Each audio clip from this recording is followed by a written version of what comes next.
Good morning అండి. Yes Arun గారు, so ఎన్ని రోజులుగా ఏదైతే అనర్హతకు సంబంధించి కూడా ఎమ్మెల్యేలు బహిరంగంగా పార్టీలు మారుతారు, కండువాలు కప్పుకుంటారు, కానీ రాజీనామాలు చేయరు. ఈ అనర్హత వేటుకు సంబంధించి కూడా ఇప్పటి వరకు ఒక క్లారిటీ రాలేదు. కానీ ఈసారి సుప్రీంకోర్టు ఒక టైం లైన్ అయితే ఇచ్చింది కాబట్టి ఇది ఎలాంటి మార్పులు తీసుకొచ్చే ఛాన్సెస్ ఉన్నాయి రాజకీయాల్లో. అండ్ ఒకవేళ ఈ డెడ్ లైన్ లోపు ఈ 3 నెలల్లో స్పీకర్ ఒకవేళ నిర్ణయం తీసుకోకపోతే న్యాయపరంగా ఎలాంటి సమస్యలు ఉంటాయి? న్యాయపరంగా ఏ సమస్యలు ఉండవండి. Speaker, honourable speaker and honourable speaker office it self A court. అదొక ట్రిబ్యునల్. ఆ ట్రిబ్యునల్ నిర్ణయం తీసుకోని అనంత వరకు కోర్టులు ఇంటర్ఫియర్ కాలేవు. ఇక్కడ జరిగింది ఇదే. దీనికి అనవసరమైన హైప్ ఇచ్చిర్రు ఈ కోర్టు ఈ కేసుకి. అక్రాస్ ద బెంచ్ జరిగే కామెంటరీలన్నీ కూడా తీసుకొని వచ్చి ఏదో జరిగిపోతుందని చెప్పి బీఆర్ఎస్ పార్టీ హంగామా చేసింది తప్ప nothing is new in this matter. 3 నెలల్లో తీసుకోమని కోరిండ్రు. అది సలహా మాత్రమే, స్పీకర్ కి సలహా మాత్రమే ఇచ్చింది supreme court. One cannot interfere into the another jurisdiction. రాజ్యాంగబద్ధంగా ఏర్పడ్డ స్పీకర్ పదవి పైన కోర్టుకు ఎలాంటి అధికారాలు ఉండవు. స్పీకర్ నిర్ణయించేంత వరకు, స్పీకర్ నిర్ణయం సహేతుకమా కాదా అనేంత వరకు మాత్రమే కోర్టులు ఇంటర్ఫియర్ అవుతాయి. అంతే తప్ప స్పీకర్ కు అడ్వైజ్ ఇచ్చిండ్రు. ఇప్పుడు కేవలం ఉత్తర్వులు కాదు, అడ్వైజ్ మాత్రమే.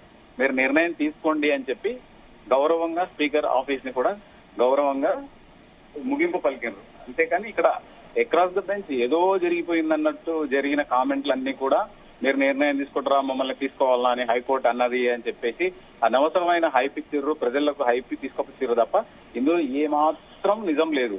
గత ప్రభుత్వం 2019లో 2018లో ఎన్నికైన ప్రభుత్వం ఏదైతే ఉందో అది పూర్తి స్థాయిలో అవతల పార్టీని మెరుగు కూడా చేసుకుంది. ఈ విషయాలన్నీ కోర్టుకు తెలియవా? కోర్టుకి కొత్త ఏం కాదు ఇవన్నీ కూడా. అన్ని కోర్టులు అన్ని రాష్ట్రాల్లో జరిగే అంశాలను సుప్రీంకోర్టు పరిగణలోకి తీసుకుంటుంది. సుప్రీంకోర్టు పెద్దన్న పాత్ర వహించాలి. ఇంకా చట్టబద్ధంగా రాజ్యాంగబద్ధంగా ఉన్న హక్కులను బ్రీచ్ చేయడానికి సుప్రీంకోర్టు ముందు ఉండదు ఎప్పుడు కూడా. రాజ్యాంగబద్ధంగా అన్ని సంస్థలకు కల్పించిన హక్కులను, అధికారాలను, విచక్షణను వాడుకునే స్వేచ్ఛను సుప్రీంకోర్టు ఇప్పుడు కూడా జరిగింది. అదే మొత్తానికి అది జీరోకి వస్తుంది ఈ రోజు కేసు. అంటే 3 నెలల నిర్ణయం ఇక్కడే ఆ నిర్ణయాన్ని ప్రకటించి ఉంటే ఈ హైకోర్టు 3 నెలలు గడిచిపోయి ఉండేది. ఇప్పుడు మళ్ళీ ఆగస్టు, సెప్టెంబర్, అక్టోబర్ అంటే అంతవరకు ఈ కేసు కోల్డ్ స్టోరేజ్ లోకి వెళ్ళిపోయిందంటే nothing is new in this matter. అంటే అరుణ్ గారు, ఇప్పుడు మీరు చెప్తున్నట్లు చూస్తుంటే కూడా ప్రజలు ప్రజాస్వామ్యబద్ధంగా ఎమ్మెల్యేలను ఎన్నుకున్నప్పుడు ఆ పార్టీని కాదని ఇంకో పార్టీలోకి వెళ్ళిపోతున్నారు. ఇది ప్రజలకు కూడా కాస్త నచ్చని విషయం అని చెప్పాలి. సో ఇలాంటి టైంలో ఈ అనర్హత వేటు విషయంలో కూడా సుప్రీంకోర్టు కేవలం సలహాలకు మాత్రమే పరిమితం అవుతుందా? ఈ విషయంలో సుప్రీంకోర్టు యాక్షన్స్ తీసుకునే ఛాన్సెస్ లేవంటారా? ఖచ్చితంగా ఉండవాలి.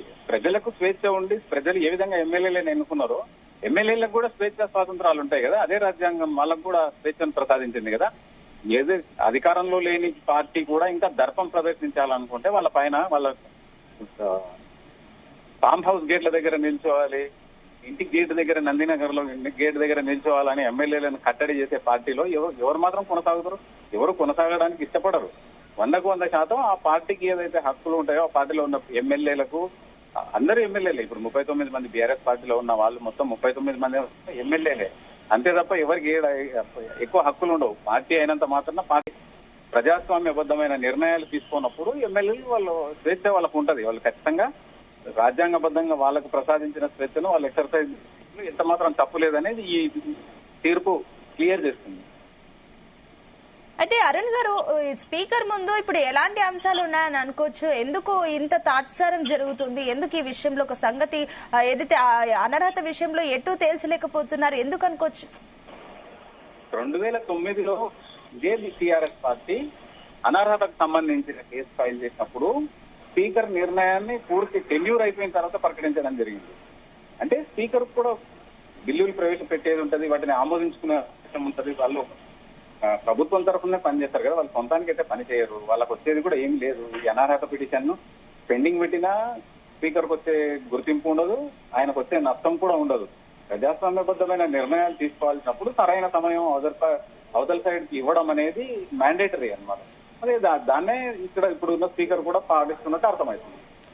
అంటే ఇప్పుడు అరుణ్ గారు, ఇప్పుడు ఏదైతే ఇప్పుడు మళ్ళీ తిరిగి ఇప్పుడు 3 నెలల్లో గనక స్పీకర్ దీనికి సంబంధించి ఎలాంటి నిర్ణయం తీసుకోకపోతే మళ్ళీ ఇది తిరిగి మీ దగ్గరికి వచ్చే ఛాన్సెస్ ఉంది అనుకోవచ్చు. అప్పుడు ఏ రకంగా మళ్ళీ దీన్ని డీల్ చేయొచ్చు?